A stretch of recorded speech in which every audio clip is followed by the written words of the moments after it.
say you're top of the league, but by now you might not be anymore. But certainly a good win given the circumstances. Very little time to prepare.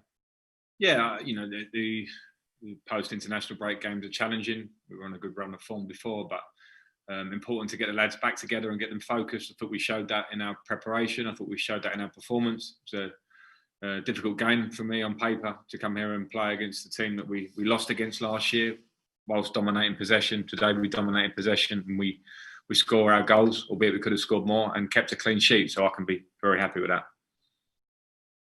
Yeah, you could have been out of sight by half time, really, couldn't you? Yeah, possibly. And we created some nice chances. And Newcastle, a team who don't give you big chances because they defend resolutely around their box. But we opened them up enough times to have maybe scored 2 or 3, and then at half time you could feel much more comfortable. And I was aware that they were still in the game, and I thought they came out a bit more positive in the second half as well. And we had to make sure that second one came, and when it did, we saw the game out very well. 5 wins in a row now and 4 clean sheets. Yeah, it's good form, and it's a form that we needed, and the players are working hard.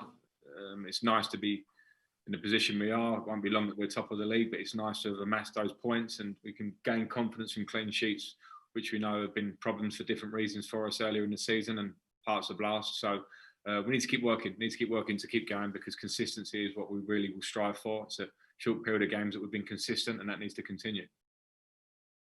Thanks. Thank you. Craig Hope, please. Yeah, Frank, it was just sort of drifting a little bit there in the last 25 minutes. You said there yourself it was still 1-0, Newcastle coming back into it to a degree. Is that why a player like Timo Werner is so important? He can just take a game and do what he did? Yeah, of course. And I think, he had a couple of chances, to be fair, Timo, and some days it doesn't go in for you. But to show I thought he was a real threat for us throughout the game, especially on the transition, which with a team like Newcastle, it's hard to break them down when set. But when they try and open up, you need players with that quality, hopefully, to try and win your games or make games more comfortable. And I thought the pace with which he travelled with the ball was something special. That's what Timo has, and the unselfishness to find Tammy. So yeah, it was a moment certainly that made myself feel very much more comfortable on the sideline. And you rely on top players, to do those things. Nizar Kinsella. Hi, Frank. Just wanted to talk about N'Golo Kante a little bit. He's kind of low-key been quite influential, especially after last season where he struggled a little bit. Do you think he's kind of back to his best and what kind of doing exactly what you want to see of him? Yeah, I think I understand what you mean by quietly influential, but it's much more than that for us. And last year, I think you'd say it was how you want to phrase it, but he missed 50% of the games with injuries. He had a tough time for different reasons, and we're working very hard on that to get him as fit and fresh with how we manage his training and his game time. But his levels of performance are really, really high.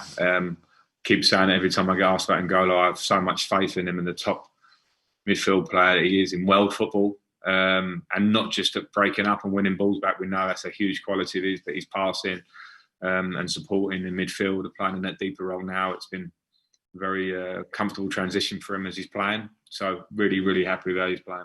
Could I just ask as well, sorry, on his fitness, do you think he's kind of past the worst of it, what he had last season?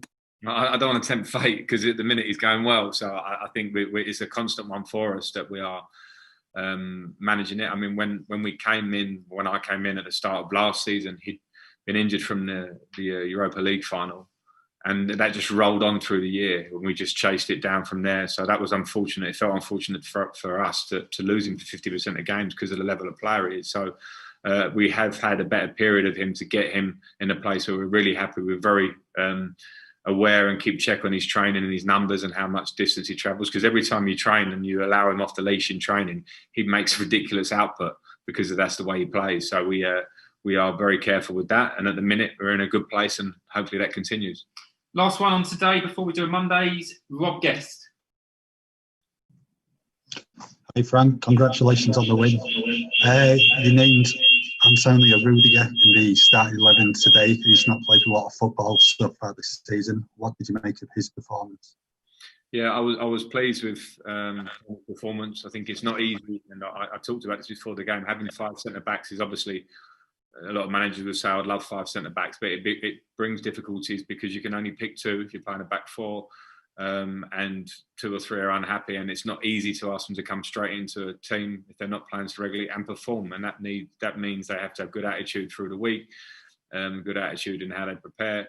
And I've got confidence in Tony, and I think he came in. I thought his performance alongside Kurt, they were very strong. Anything that came in the box, they dealt with it very well. They had a lot of the ball and they moved it well. So I'm really happy. It's a huge important for us to have a strong squad this year with the schedule as it is. And so for Tony to come in and play and show and keep a clean sheet, it's brilliant for him, brilliant for me. Okay, that's today's review. We're going to do a quick Mondays. It's an embargo of tomorrow night, 22:30, and we're going to start with